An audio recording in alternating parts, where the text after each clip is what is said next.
Yes, someone so nice to see you. Can you hear me?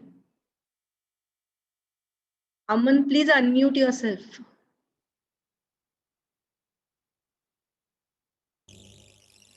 Am I audible now? Yes, yes, Okay, yes, okay. That's good. yes. So it's a morning for you, right? It is early morning. This is my lockdown look with Huh. beard, like a man stranded on an island. Oh my God. But yeah, you gotta be a little different. So those students interested in giving GRE from the third year B Farm now, they're all Yeah. here and they're all eager to hear what Aman has to say. Oh, So Aman has not sent me any brief resume as such. He wanted the talk to be informal. And so Aman will introduce himself from which batch of B Farm he has passed out and where he is currently and how he made it to be over there. So all the students, I'll first ask you to, if I mean it should be possible, all should have the for their faces to be for visible. the faces to be visible at least for some time. So please Yeah, make I your video mean, on. I will even take few screenshots as well. if I have come with my unshaven face today, I expect you all to also show your faces Yes, because uh, Ayush and all, please show your faces to Aman so you feel better. Yes. I really Yeah, know any of Falguni, these everyone. guys? Or Hmm. no, all are new faces. I feel old. Okay. Yes. Um, Hmm. so my name is Aman. I'm from the 2019 batch, if Yes. my memory serves me correctly. Yes. Um, and yeah, I since we're talking about the GREs, I got around 328, if I'm not wrong, with a 5 on my AWA. And although I hate to toot my own horn, I think that's not too shabby. Um, So yeah, we'll keep the language of instruction in English because A, my Marathi is pretty terrible, and B, since we're talking about the GREs, we might as well keep it in English. And I have created a presentation of sorts. Now, like any good student, I started preparing this 1 hour before the actual event, so it's not all that great, but it should convey most of the ideas without me rambling on without a picture to back me up. I have not used Zoom that often because unfortunately the German government has done a very good job of handling the pandemic, so I still have to go to class physically, which Okay. kind of sucks, but I mean, it's better than people dying. So I will do a screen share. Okay, I think host disabled participant screen sharing. Is it possible for you to enable that? Yeah, just a second. Along with me, Namle madam is there, so I'll just ask her, to Okay, do. you're a co-host now. I Yeah, have yeah. not used it Uh, before. just let me check. Hello. Okay, so it's done, Naman. You can Yeah, start with. yeah. Okay. So, this is my university. This is my city rather, and I'm showing this not to brag. Okay, maybe a little to brag, but also this is my department. I want to show you that if you do really well on your GREs, this is sort of what you're aiming for. And I always believe that, there should be a carrot or stick mentality, and I prefer the carrots. So if you know what you're working towards, you kind of want to do it better. You really want to do it. Otherwise, it's just forced, and then that brings just bad, terrible results. Um, so again, if you all have questions, don't hesitate to ask. It's going to be really boring with me only rambling along if I don't have any participants. And since I really can't point and make you all really ask questions here, I'm just going to have to, believe in your goodwill of actually asking questions when you all don't understand anything, or if I'm going too fast or if I'm rambling. Just Um, to interrupt Aman, students, Aman was the student, and every lecture, I mean, whatever be the subject, whatever the teacher is going to teach next day, he used to be prepared for all that. And so many a times it used to be like that, Aman will come back to you later tomorrow. And really, I mean, not just one subject, he was ready with the questions for every subject, any topic beyond that, in fact. So all of you should be as well interactive with him and keep on asking him questions. yeah, So so that's so way he will I like it to be interactive, I know. I kind of was the prototypical nerd. I used to like reading all everything that was there. But Yes. there are a few tricks that I have that I can show y'all, in which y'all can save a lot of time not studying, because I used to play a lot of video games and study like the night before and still get good grades. And there are a bunch of tricks for that, Yes. which I will flesh You out can, a little in the book. yes, In Aman, the you can tell about that book also to remember. You Yeah, had told exactly. me, you can share even that also with this. So this is basically the definition of the GREs, which I found the best. The GRE is like taking a cancer test that was invented in the 1940s. Basically, so if you all know anything about how this started, it was like these elite universities, they wanted only specific subgroups of students to come in, and these were primarily white and rich. So the clues in how in what kind of people they wanted to take was is based on the fact that the English is so incredibly difficult. And it's not difficult, it's kind of ridiculous, because if you've ever seen this meme, taking the verbal reasoning, is this really in English? Because some of the questions in the GRE exam, especially in the analytical section and in the everything besides quant, in a nutshell, is really really obscure, and this is something y'all won't be really using in everyday language.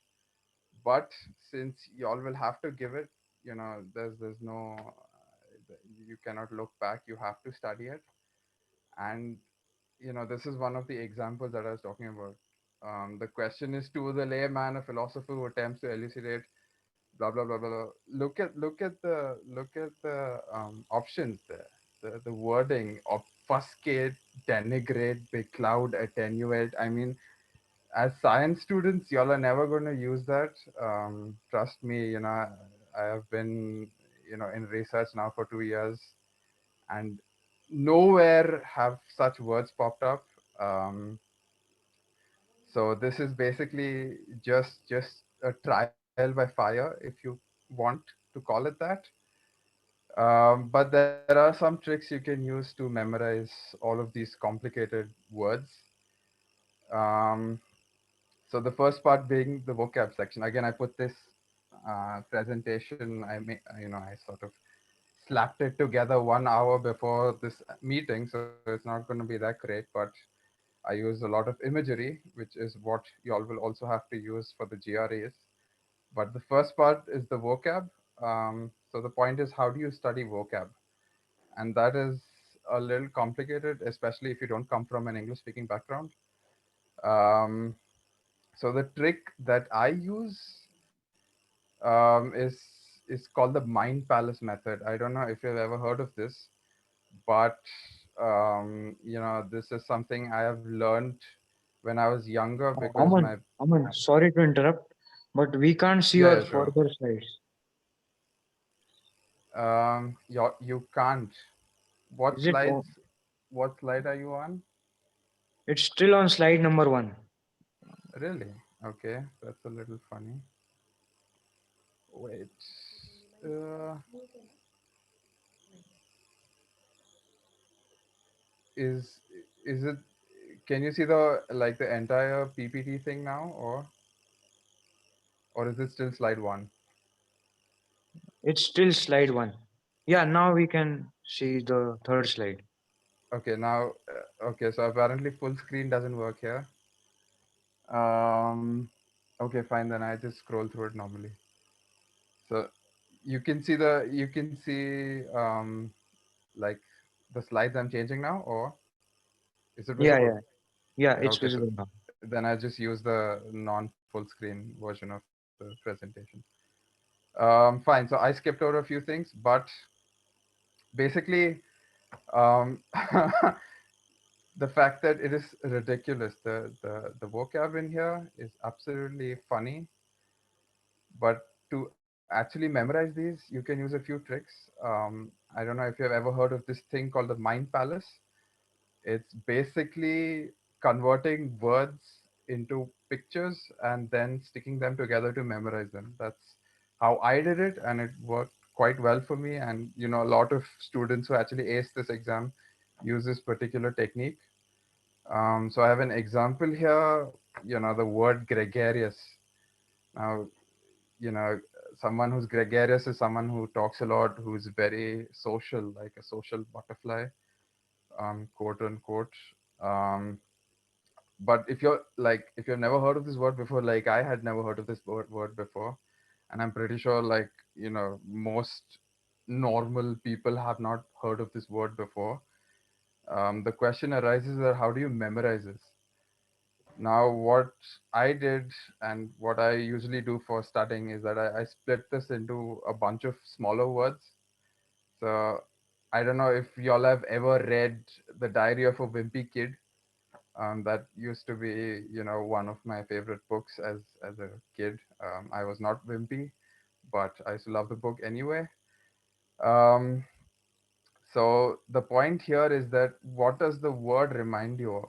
Now, you know, as a if I've never heard of this word before, I would think of the word Greg. It's a name, you know, you can easily get that out. And Garius kind of sounds like Gary. And if y'all have watched enough SpongeBob, you all know that the snail is Gary and the guy is Greg.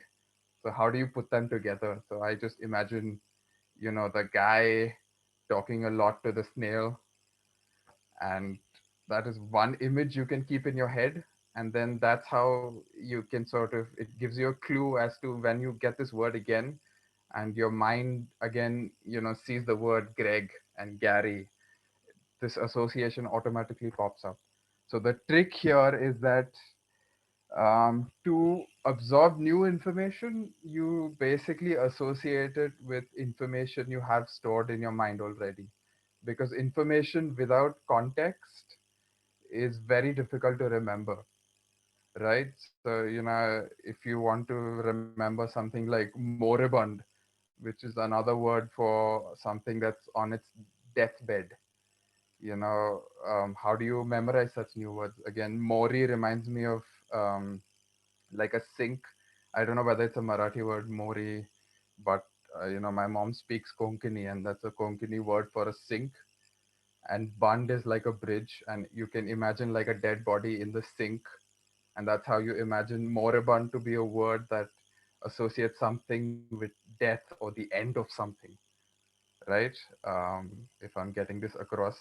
So the idea is you break large words into smaller pieces, and then these smaller pieces you create pictoric associations with, and that makes everything much easier. I used to study like 50 new words a day or something on the bus, and this was a big help, not only for things like vocab, but you can also do it for like drugs and anything. Basically, you just need a good imagination. And yeah, so that is basically how I crack the vocab. Now, one of the ways you can get a lot of these vocab words is from apps. I don't know, you can Google you can go to the Play Store and you can just Google the top 100 GRE words or GRE words in general, and you get these Magoosh apps. And that's how I used to do them on the bus. You can make good use of your smartphone here. And yeah, so that takes care of the vocab. I'm going a little quickly because I have somewhere to be, but if there's anything that y'all need me to repeat, I will gladly do it. Um, so then the thing is, anything that you want to memorize, you always add emotion to it, right? Emotion is something that's bred into us because, if there's a traumatic event, you remember that really, really well.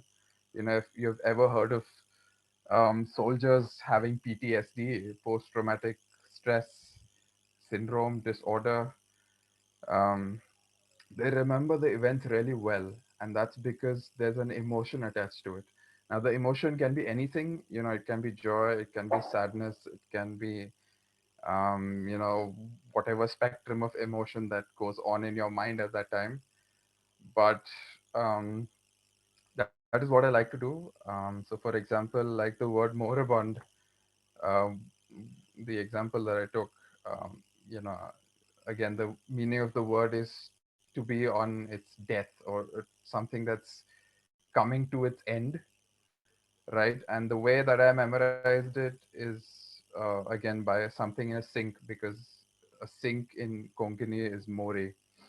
Now, if you imagine a dead body there, it's you imagine a dead body in all its detail, and you can imagine it to be your relative, your parents, God forbid, no, but someone you don't like, maybe the joy of seeing the dead body of someone you don't like in a sink.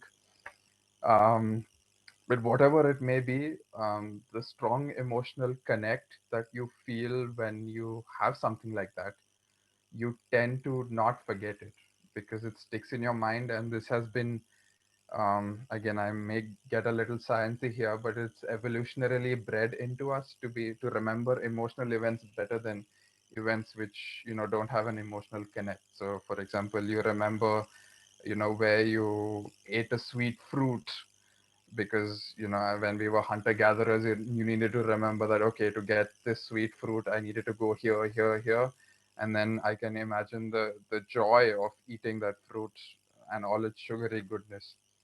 So make use of this primitive mind that we have, because if you only read the words and you only read the vocab, you're not really going to learn much because the mind is really good at deleting stuff, unfortunately, and fortunately.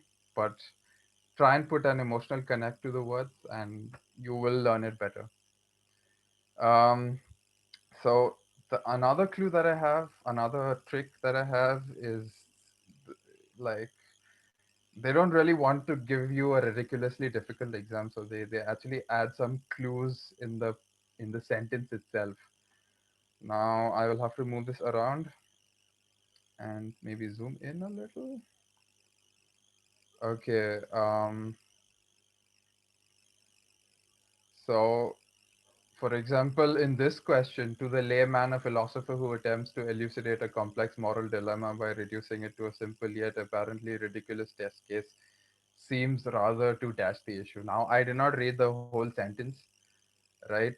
Um, but the clues are in the sentence itself. So you have the words to a simple yet apparently. Okay, simple yet apparently, and the flip word here right before the blank is rather. So if you have like a flip word, it's gonna be the opposite of the preceding word. So basically he wants to say that instead of making it simple, rather he dashed the issue. So the word would be something that complicates the issue, and the word for complicate here is either obfuscate or big cloud. Now, big cloud, if you put into your, again, you put on your imaginary hats on and you think of like a dense fog, where you're about to crash into your neighboring car, driving in a really foggy environment. It's everything is really you cannot see ahead of you, and that's basically like you could see that as a being sort of a synonym for complicate. And obfuscate is another word. So this is a issue where you have to select two out of how many? Six. This is one of the types of questions you'll get. So you have to select two synonyms out of the six options, right? And the word you're going for is complicate. Now you can't put ridicule here. You can put I mean, if you don't know obfuscate because it's very complicated, you just leave that. Oversimplify is wrong. Denigrate is to, make fun of someone. Big cloud is to, again, this could be the right answer, because if you think of big cloud, it is to complicate. And attenuate is again wrong, because I don't know if you have ever read about vaccines, but attenuate is to weaken. They attenuate the virus. So this is how you select obfuscate and big cloud. Now you will have to know some of the words here, to actually, to strike them out. And the way is that you can only and only use your free time to memorize these using pictoric references. Because without knowing any of these words, you're going to spend a lot more time on this, and it's just going to be a pain to actually solve such questions. So yeah, the trick I'm talking about here is look at the sentence, and look at the few words that are present before the blank. That's one of the tricks that I used. And okay, this sort of takes care of the select fill in the blank part of the questionnaire. Um, so I hate this. So the essay section is one of the, again, I scored a 5 out of 6 on the essay section. And that was basically by using a lot of imagery. Basically, the trick to cracking this exam is you have to use a lot of imagination everywhere. So for memorizing the words, you use your imagination. For writing essays, you use your imagination. So imagery is the ability to invoke, a picture or an emotion in the reader, instead of just blandly writing that, XYZ. You actually evoke an emotion. So for example, you use any of the five senses that you want. So like, chaos is a friend of mine. Now chaos is something very abstract. And how do you make an abstract quantity more understandable, or more human, I would call it. um, and one of the ways is by using metaphors, analogies, similes, and all that is grouped under imagery. So chaos is a friend of mine, beautifully said.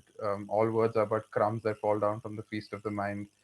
Again, the more you boil down a complex issue in the form of an image, and an image that is close to the human sense, the better. That's how you make good essays. Okay, so for example, having a friend is an issue that's close to you, right? Because a person can easily put himself in the shoes of having a good friend or someone to talk to or whatever. Food is being invoked in the next sentence there, about crumbs that fall down. Um, America has tossed its cap over the wall of space. Again, if you all can't see this, just shout out and I will zoom in. Um, Beautifully said. Again, the trick is using a lot of images. Okay. So, okay, I have to zoom in and zoom out. For comprehension passages, I would say there are various tricks you can use for this. So these are those long passages that often you get bored reading, and it's very draining, especially towards the end of the exam, because you have to read these humongous passages of arcane uh, wording of Shakespeare and all this nonsense.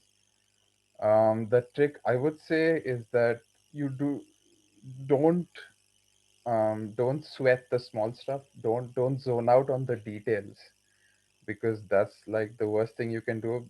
You have limited time, and the more you get stuck in, like, reading each sentence, the more you're going to lose time, and by the end of it you're probably not going to remember anything. So the trick is you got to like do like a brush reading, like a quick perusal of the entire paragraph. um, you refer back to the passage whenever you get a question, and you basically boil down the idea of each para. So, if I know para A is talking about the protagonist's, start or beginning, and the second para talks of some horrific incident that she went through. And if the question talks about specifically the horrific incident she went through, you can go back to the second paragraph, and then you can sort of whittle it down. But if you spend time, reading each and every sentence, you're never going to really reach the questions. And by the time you reach the questions, you're going to forget everything what you've read. So the trick is read quickly and boil down the ideas of each paragraph. Okay. Um, so these are some good books that I always, that really changed my ability to study. So I was not really a great student I was not really a good student when I was younger. I had terrible problems with memory, because I used to like just read, without any context. And the book on the left, You Can Have an Amazing Memory, by Dominic O'Brien, really helped me out with the pictoric stuff. So basically, it is it explained the fact that, the more you put pictures into your visualizing and your memorizing skills, the better they get. And on the right is a book that has helped me write good essays. And this is the book that everyone basically reads, whoever's going into English literature, and that's On Writing Well by William Zinsser. Um, this is a really good book, because not only will it help you in writing the essay section of the GREs, but it also helps you win a lot of essay competitions, which, even here I earn a lot of my pocket money by writing a lot of essays. And then there are these competitions you can take part in. And the recent one that I took part in, I got like a $2,000 prize for it. Again, not to brag, I'm just saying I was not a great writer, but books like these really made me write better. The book is named On Writing Well, so it does what it says. Um, so this is basically more or less how you attack the analytical section, the writing section, the vocab, and all of that. I would suggest you don't really go for classes, because honestly, I believe that's a waste of time. You can do a lot more if you just sit at home, and in the bus you can scroll through the app or whatever you want to do. But you can just do a lot more on your own. And I think y'all have like a golden opportunity, because you know um, y'all have to sit at home anyway. That's why we are doing the Zoom conference. The pandemic should give you a lot of time to do a lot of self study. So I think this is like the perfect opportunity. um, then we go on to quants. Honestly, there isn't like a lot of tricks that you can use, because the math in there is pretty easy. It's not that difficult. It's just a lot of common sense. But again, like, a lot of practice will help you here. And you got to again learn to be a visual thinker. So for example, um, if I have to tackle this question, right? If x is greater than 0, which of these quantities are bigger? Is it x square or is it x cube?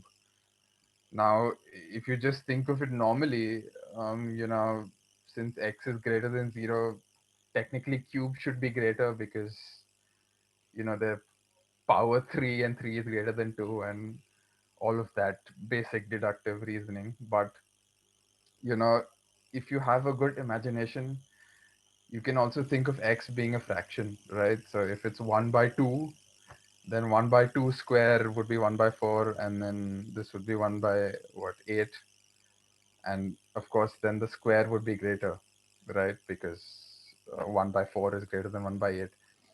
So again, here they basically want you to see how well you can imagine different scenarios in the question.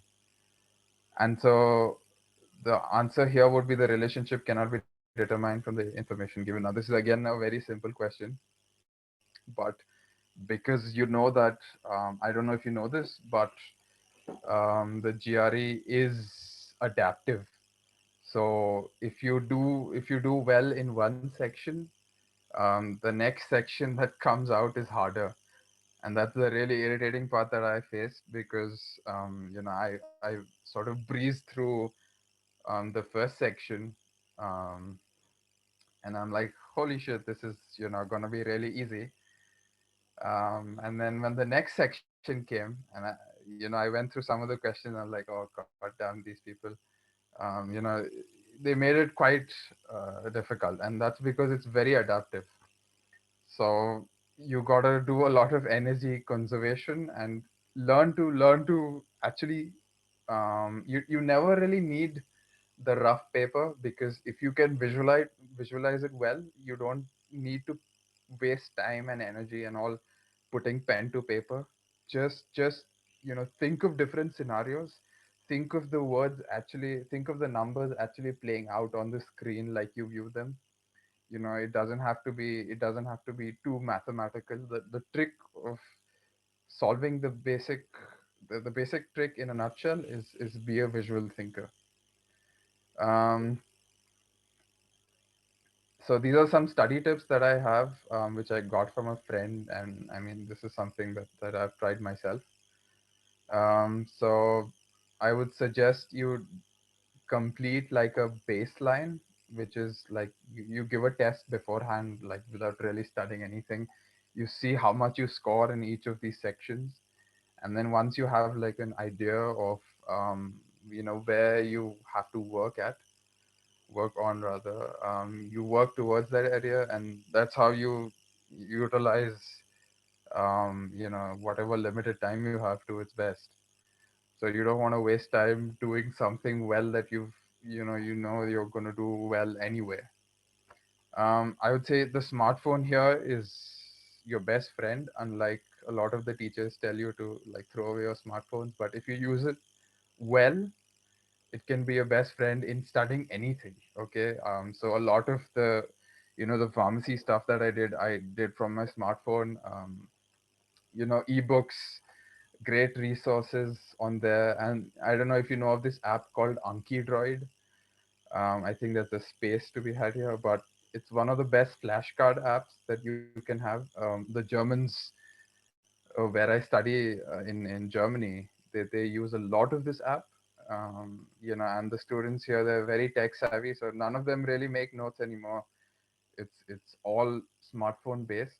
Um, and so what I would do is that in like the break or in the bus or something, you go through these vocab apps, and you go through these apps that you know Play Store is currently flooded with them like anything. So you can really make use of all of that. Self study, I think that's the best. I did not waste money on these classes. A, because I'm cheap, and B, because I'd rather not waste time and energy traveling to another place and having them tell me stuff that I could get from a book anyway. So I really think that it's ridiculous to go to these prep classes. Um, if you do want to spend money, if your wallet is really itching you that much, I would suggest that you apply for these. You have these test courses that you get online as well, where they give you these free tests you can try out. So I did not pay for that either. What I would do is basically, if you Google free GRE test samples, you get a bunch of them, and then I would just go making like different accounts in different websites, and that's how I could like give like 10 mock tests right before giving the actual exam. So again, I wouldn't spend too much money on this. The GRE exam is expensive enough. If there was a way to, skirt that, I would have done it. But unfortunately, that's where I really had to pay money. So if you're going to spend a lot of money on your GRE exam, might as well save money on all these ridiculous classes.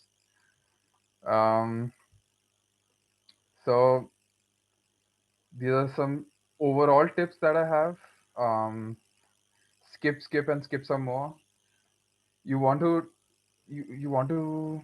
So the way this works is that you got to make a calculated decision here. Now, if you lose a lot of time in like doing one section, in doing one question, right, and you lose points on all the other ones, you're going to lose a lot more points than, say, if you just breeze through it and you get some wrong, but you get a lot of them right as well. So you will actually gain a lot more points if you skip questions, and then if you have time, you can always come back to them. So I would suggest like spending no more than 20 seconds on a question. Um, just look at the question, look at the answers, and just go for it. You'll end up saving a lot more time, and then you can come back. And then I think I had like a bunch of time by the end of every section, and I could still go through each question in sufficient detail, and that way I wouldn't be afraid that holy hell, I'm losing time. You gotta run, gotta hurry, and in that hurry you end up screwing up everything. So the idea is that you spend like a moderate amount of time on each question, and then if it's taking more than that, you just skip it, and then you can come back to it. So stay away from the calculator.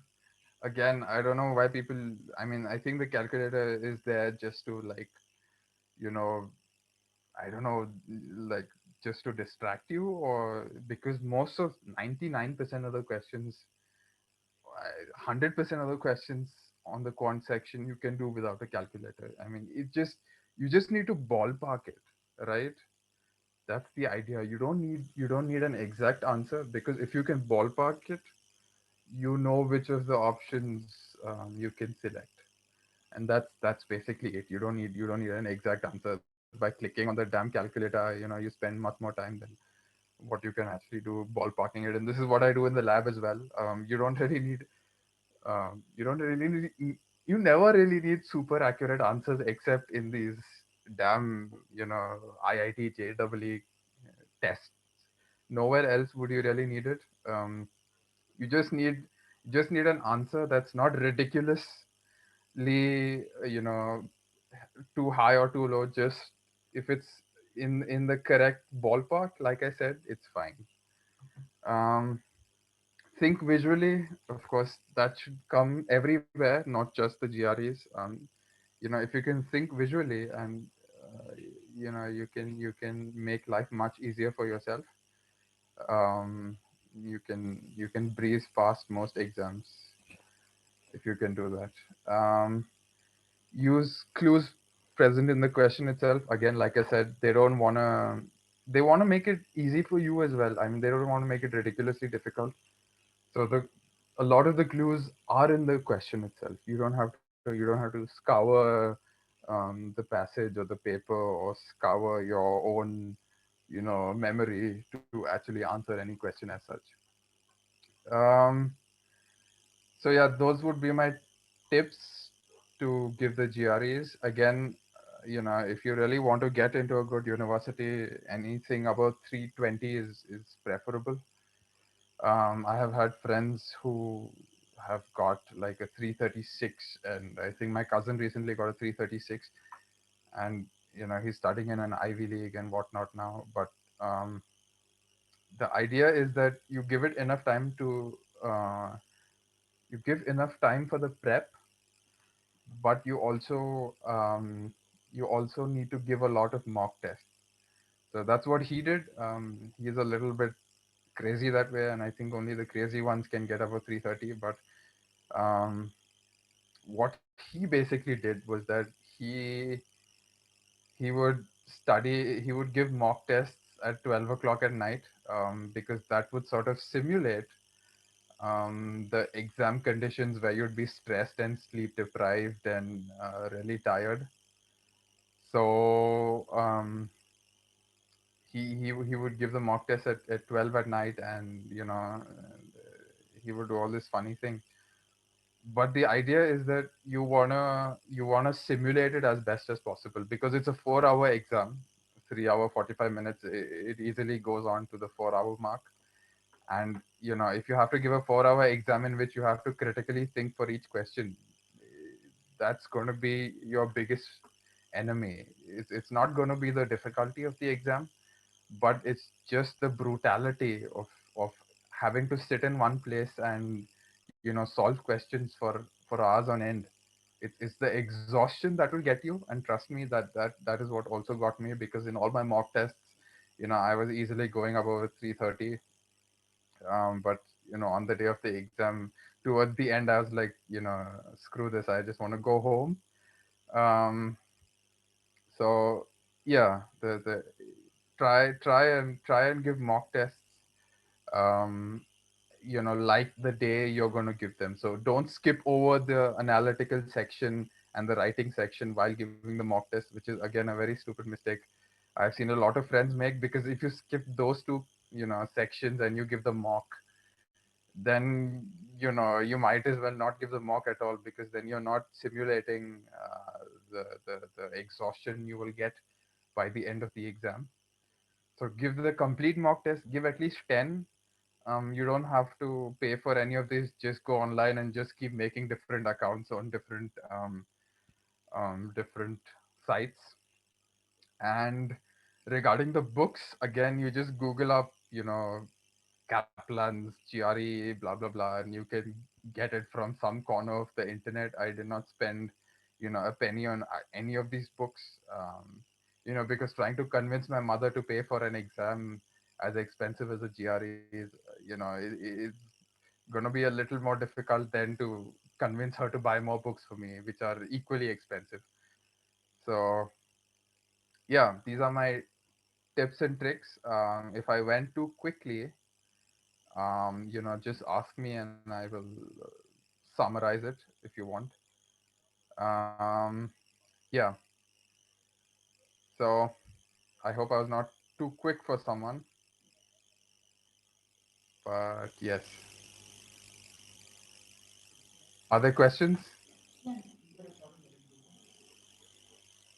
Yes, students, if you want, you can please ask Aman something. Aman, it was very nice actually. Whatever the Really? tricks it, yes, yes. The tricks of No. students should tell you this rather than me saying this.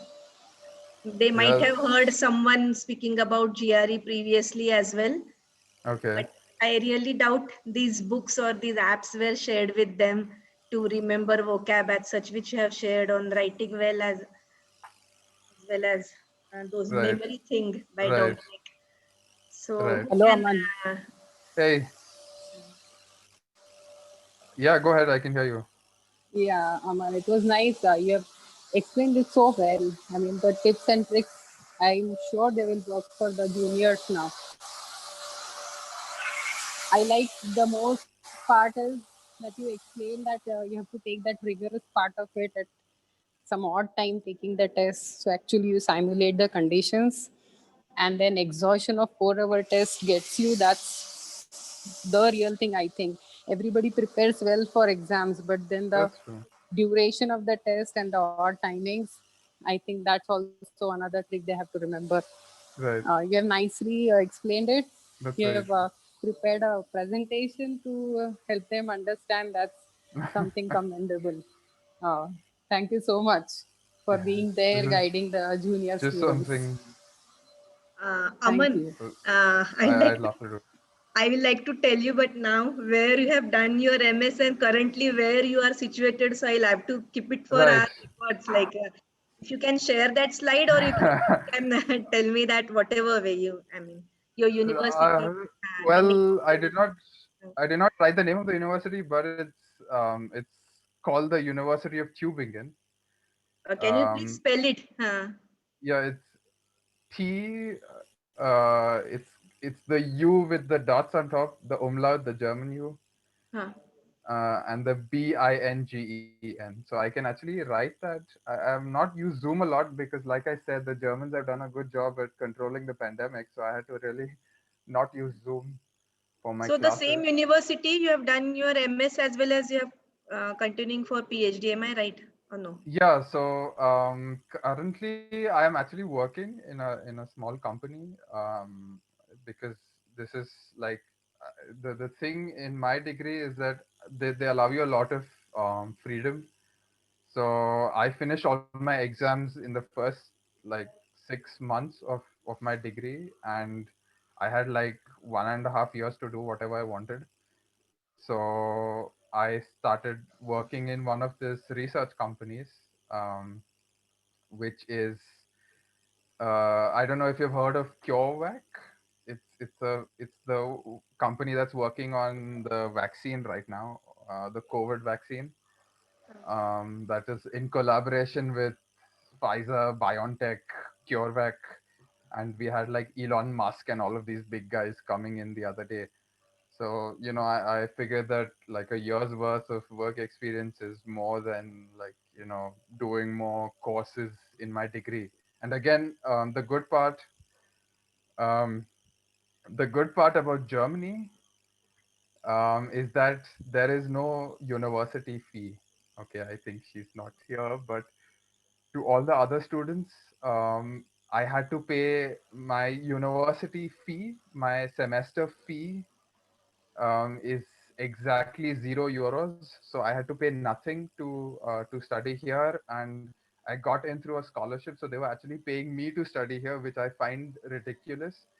Um, sometimes you have that scenario where you think that you're not good enough to actually receive money to study, but if it was not me, it was someone else in my place. So that was one of the reasons, despite getting a good GRE score, instead of going to the States, I chose Germany. And of course, the GRE score did help me get admitted here because it was not a Aman, yeah. do you need to know German well to study there? So no, for my degree, it's an English degree, so you don't need Hmm. German to study, but to work, you do need German. So you Hmm. need a B2 to work. And Oh, the school that I had studied before, instead of Marathi as my third language, I'd taken German. That sort of okay, explains that's great. why my Marathi is Hmm. terrible. Oh, But that's fine. That's perfectly fine. You don't need it really to study here, but to get along with your yeah, classmates, and that's maybe. another reason you need Yeah. German to sort of get along with Okay. your Okay. classmates as well, and as along with the professors as well. A little Oh, bit of the yeah. lingua Hmm. franca is something that you should know. And especially in Germany, because they were not ruled by the British Empire, so they really like their language, Yeah, and yeah, yeah. they And really they dislike. continue with it. Yes. They do, yeah. Hmm. Okay, fine. So, any questions that the students have, or is am I free to? Yeah. Aman, I would like to formally thank you from my SSMS College of Pharmacy, Management, Principal Dr. Ashwini Sure. Madgurkar, and the guest lecture committee of Dr. Damle and myself, and all the third year BPharm students for making it possible. Just immediately after their practical exams, they have Yeah. all entered in this Zoom meeting to hear you. And it's not the end of our connection. Like you have given Sure. today the lecture on GRE, but we'll definitely like to keep in touch with you now, like Sure. every year, guiding every new fresh batch, as well as not only on GRE but whatever topic you feel of your interest, like on your research, we'll definitely like to keep on hearing you. So now I have got your contact as well, and Okay. so I hope you'll be available for us and for whatever time you can give. Sure. Any Trup- student, anyone has anything to ask? Otherwise, then Trupti madam, yes, Trupti ma'am. madam, can I interrupt? Yes, sure. Yeah, Aman, I would like you to highlight something on subject GRE if it's possible. A Sure. small, Yeah. Yeah. Yeah. yeah, something which students are really not aware of, if you can. Right. So that's a good thing that you reminded me of. So in the subject, so the thing is, I really wanted to go for something that has a biology leaning because I found that you know pharmaceutics and all is fine, but the real juice of life science is in actual biology and biochemistry and all of that. So I wanted to sort of take a detour into biology, and my degree here is molecular medicine, which involves a lot of biochemistry, molecular biology, and the works. So one of the ways to convince my professors that I knew a lot about biology was to actually give the GRE biology exam. Initially, they used to have it as biochemistry and molecular biology and all of this different topics separated, but now it's all under the GRE biology exam. So, it just has different sections. Um, so the university I'm currently in did have an entrance test to get into their program because it was quite difficult to get in. I mean, they select only like 9 students per year, which is ridiculous because I can understand why they select that number, but it's really really low and it's very competitive. And the exam is a paper and pen based exam, and it's over here, okay, and that was not possible for me because I was in India at that time. So the alternative that a lot of these other universities um, give is that you can also take the GRE biology exam, and that is what I gave as well. I just read one book, which was Campbell's Biology. This was like a month before the exam when I was interning in ISER in Pune. That was a 6 months that I spent right after passing out. It was just a textbook that I read, and I gave the exam. It was pretty easy for me because again everything came from that textbook, and it's just basic biology. I ended up getting like the 94th percentile. I did very badly in evolution because that's something we haven't been taught, but like in the pharmacy degree, that the 4-year pharmacy degree that I studied a lot of biochemistry under you especially. um, and all of that really helped. So that was like the main factor. The reason I did terribly on the evolutionary part of it was because I had never done all this complicated Mendelian calculations before. And yeah, I think if you really want to get into like um, this biochemical side of things, which I think is a big facet of um, of pharmacy these days, because if you know that most of these blockbuster drugs, these billion-dollar drugs, they are all or most of them are biologicals, and yeah, so it's a good option to have if the university accepts it. So you got to look at the university criteria first. Thank you, Aman. Thank you so much. Thank you. Okay.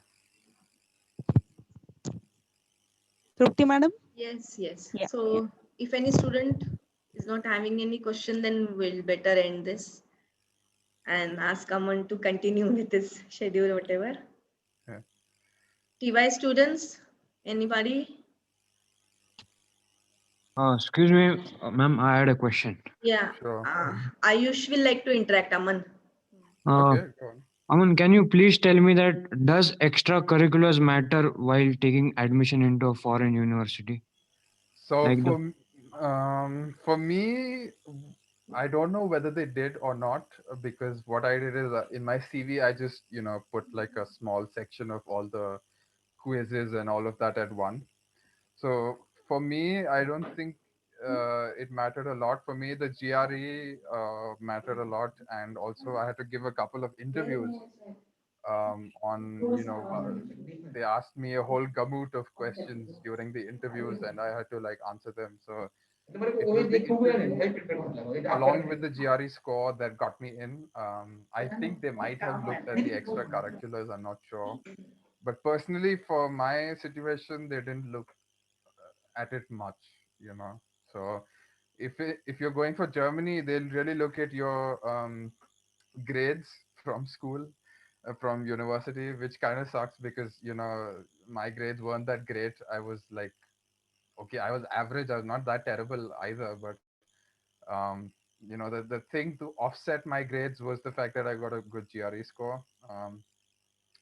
And yeah, so that's how, if you have if you have something bad, you have to offset it with something good. And if you have a terrible GRE score and good grades, you would not want to show your GRE score, because then that's not a good move there. So it's a very personal thing that you have to choose. Okay. Thank you. Yeah. Okay. Yes, anybody else has anything to ask?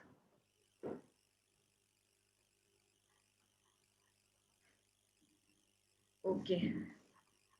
Okay. So yes, Aman. So thanks My a lot pleasure. for all Absolutely. your time. My pleasure. Good luck on the GREs, and don't sweat it. Even if you all don't do good, it's not the end of the world. So you can always try something else. All Okay. right. Yeah, yeah. I bid you all adieu. Ciao. Yeah. And have Okay. a nice day. Yes. Thank you. Same to you, and see you sometime soon. Sure.